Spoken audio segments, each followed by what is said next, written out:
जबरदस्त डेवलप है दुबई। इन्होंने देखा कराची से घसका तो सकते हैं, सारा सिस्टम कहाँ आ गया, यूएई। आप अमेरिका से कोई सामान मंगाइए, डायरेक्ट इंडिया आ ही नहीं सकता। नितिन गडकरी जो है ना, उनका कहना है कि 7 राज्यों का संगठन है यूएई। उसकी राजधानी क्या है, अबू धाबी। राजधानी क्या है, अबू धाबी। जैसे भारत में 2800 राज्य में सारे राज्य तो डेवलप नहीं है, सारा राज्य डेवलप है, कुछ राज्य बहुत डेवलप है। उसी तरह यूएई के 7 राज्य डेवलप नहीं है, उसमें एक वो है दुबई। दुबई राजधानी नहीं है, राज्य है। राजधानी तो अबू धाबी है। राजधानी क्या है, अबू धाबी। एक राज्य है, क्या नाम है उसका, दुबई। दुबई 7 एक तो अपनी इतनी चुकी है वो का क्या टुकड़ा सा, उसमें जो दुबई है ना बहुत डेवलप है। दुबई क्या है, बहुत डेवलप, जबरदस्त डेवलप है दुबई। दुबई का लोकेशन जबरदस्त है। वहां के जो शेख बिन राशिद जो थे ना, बहुत विजनरी इंसान थे वहां पे। उन्होंने देखा कि ये पाकिस्तान है, देखिए ध्यान से, पाकिस्तान का जो कराची एयरपोर्ट है ना, ये बहुत अच्छे लोकेशन पे है। क्योंकि कोई भी जहाज जापान से अगर उड़ान भरती थी तो कराची रुकती थी, क्योंकि एक बहुत ज्यादा दूर तक जहाज नहीं जा सकती, उसकी फ्यूल की अपनी कैपेसिटी है। आप पेट्रोल कितना भरवा दीजिए बाइक में, एक ना एक जगह तो भरना होगा। तो बाइक अगर आप चला रहे हैं तो पक्का समझ जाइए कि आप अगर बाइक चला रहे हैं तो आप 150 किलोमीटर के अंदर कितना 200 किलोमीटर में भरना पड़ेगा। जैसे हम 4 व्हीलर चला रहे हैं, आप 400 किलोमीटर के अंदर आपको एक ना एक जगह फ्यूल लेने के लिए रुकना पड़ेगा, उतनी कैपेसिटी होती है उसकी।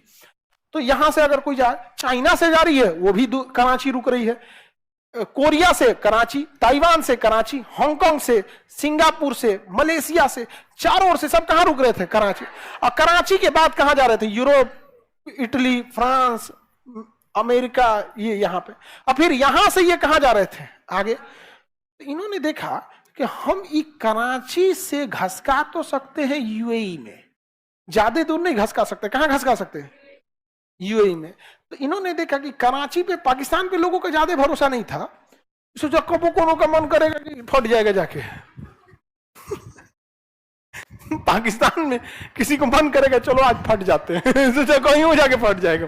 आदमी से डर लगता है, आदमी वहां पे नहीं। आपके जहाज में अगर पता चल गया ना कि बगल वाला पाकिस्तान का है, कसम बताते हैं आपका पूरा फ्लाइट टेंशन में ना बीते तो कहिएगा हम तू सलाम, आप अपनी सलामती का दुआ ही नहीं मांगिएगा भाई, तू उतरने के बाद फटना यार, नहीं समझे, चलता फिरता हो सब आप सब कहीं टपका दे। तो इन्होंने क्या किया ना कि भाड़े पे पाकिस्तान के कुछ जहाजों को किराए पे लिया और यहां से उन्होंने ऑपरेट करना चालू किया और धीरे धीरे यहां ऑपरेट किए। अब पाकिस्तान में क्या हुआ कि जो वहां पाकिस्तान की एयरलाइंस थी, सरकारी एयरलाइंस थी, पीआईए, पाकिस्तान इंटरनेशनल एयरलाइन, जैसे एयर इंडिया का था ना, उसका पाकिस्तान इंटरनेशनल एयरलाइन पीआई, उसमें जितने कर्मचारी थे सब फर्जी भर्ती हो गए थे सब। पायलट की ट्रेनिंग 3 साल होना चाहिए, 1.5 साल में घुस गया। एयर होस्टेस को बात करने का तरीके नहीं, कोनो पानी मांग रहा है बैठ जाओ बाद में देते हैं नहीं समझे, एक से एक में जहाजियों में एक से एक होशियार घूमता है सब, एक से एक मिलेगा। से एगो बूढ़ा आदमी हमको मिले थे, हमारे सीटों पर बैठ गए थे। हम कहे कि बाबा हमें बैठना है, तुम्हें भी बैठना है, उसको बोलो, उसको एयर होस्टेस को कह रहे हैं, हमसे कहें उसको बोलो एयर होस्टेस को, सुनो इसको सीट दिला दो हम कहेंगे ना, हम कहें भाई ये ट्रेन अब बस नहीं है, इसको सीट दिला दो, हमारा सीट भाई। तो जो पहली बार चढ़ता है ना उसको वो पूरा सिस्टम हिला के रख देगा।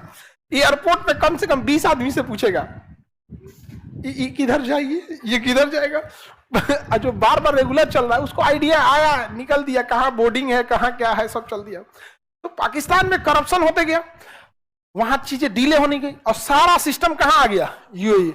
आज यूएई में आप अमेरिका से कोई सामान मंगाइए, डायरेक्ट इंडिया आ ही नहीं सकता, यूएई ड्रॉप करेगा। कोई भी जहाज डायरेक्ट आ ही नहीं रही, यूरोप या कहीं से, सारा दम कहां होगा, यूएई, और उसके बाद डिस्ट्रीब्यूट होगा यहाँ पे। समझ रहा है कि नहीं आ रहा।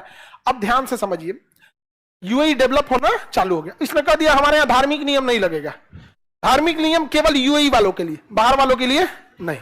समझा गया कि नहीं गया। कहा कि शराब पीना यहां वाला नहीं पिएगा, बाहर वाला दबा के पियो, नहीं समझ। जैसे कोई विदेश से पटना में आया तो उसका एगो पटना उतरते वीजा देख लीजिए, इंडिया के बाहर है, उसको एक लाइसेंस दे दीजिए, परमिट, तुम अपने हिसाब से क्या कर सकते हो, पी सकते, जाके पी के उलट जाए। अच्छा, शराब इंडिया वाले पी के बदतमीजी करेंगे, बाहर वाला पी के एकदम टन टन रहता है, पंगा क्या किया? हमारे यहाँ क्या होता है, गाली गलौज करने लगे, अपने आप को सिकंदर द्वितीय समझ जाता है। यूएई क्या हो गया, डेवलप हो गया यहाँ पे।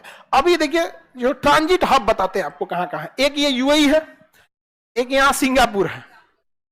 इस एरिया में सारा ट्रांजिट हब सिंगापुर के बाद कहां आता है, यूएई आता है। और यहाँ पे इस्तांबुल, यहाँ पे कौन है, इस्तांबुल। यहाँ पे पेरिस। यहाँ पे ना 3 जगह है, या तो वो जर्मनी के फ्रैंकफर्ट में रुक सकते हैं, या तो फिर पेरिस में रुक सकते हैं, या तो लंदन में। इस एरिया में कहीं पे भी, इस एरिया में कहीं पे भी। उसके बाद अगला कहां है, न्यूयॉर्क, और इधर में सैन फ्रांसिस्को, इधर में सैन फ्रांसिस्को। अब देखिए नितिन गडकरी जो है ना, वो नागपुर के रहने वाले हैं। कहां गए, नागपुर से सांसद है। तो उनका कहना है कि एगो ट्रांजिट हम नागपुर में हम क्यों ना बना दें। कहां बना दे, नागपुर। तो एयरलाइन कंपनी कही कि नागपुर बना दे, यहां से हम फ्यूल लेके बढ़ते हैं, सीधे यहां जाके दुबई उतरेंगे। तो नितिन गडकरी ने कहा, रे बकलोलवा, तुम हिया से हिया लेके जाएगा तो तुमको यहां से यहां इतना दूर ले जाने के लिए 20,000 लीटर एक्स्ट्रा फ्यूल लेना पड़ेगा। 20,000 लीटर एक्स्ट्रा। तुम बकलोल कहीं का, तुम 20,000 लीटर कम फ्यूल लेना, तुम सीधे उतर जाना नागपुर में, और जो 20,000 लीटर की कैपेसिटी बचेगी उतना का सामान लोड कर देना। क्या कर लेना, सामान लोड कर लेना, और यहां उतरना और फ्यूल भरवाना और फिर उड़ जाना। कहा कि सही बोले हैं जी, सही है कि नहीं है। क्या जरूरत है एक के बार 40,000 लीटर फ्यूल लेके उड़ना भी ना। तुम 20,000 लीटर लेके नागपुर उड़ो, नागपुर से यहां पे चल जाओ, उतना का सामान लोड करके ले जाना। कहा कि सही बोले, हमारा बुद्धि नहीं काम कर रहा था। अभी नागपुर भी होने वाला है, अब बेचारा कराची मुंह देखते रह गया, नहीं समझे, बेचारा चुपचाप रह गया कराची। हम वफा करके भी तनहा रह गए, कराची रह गया बेचारा।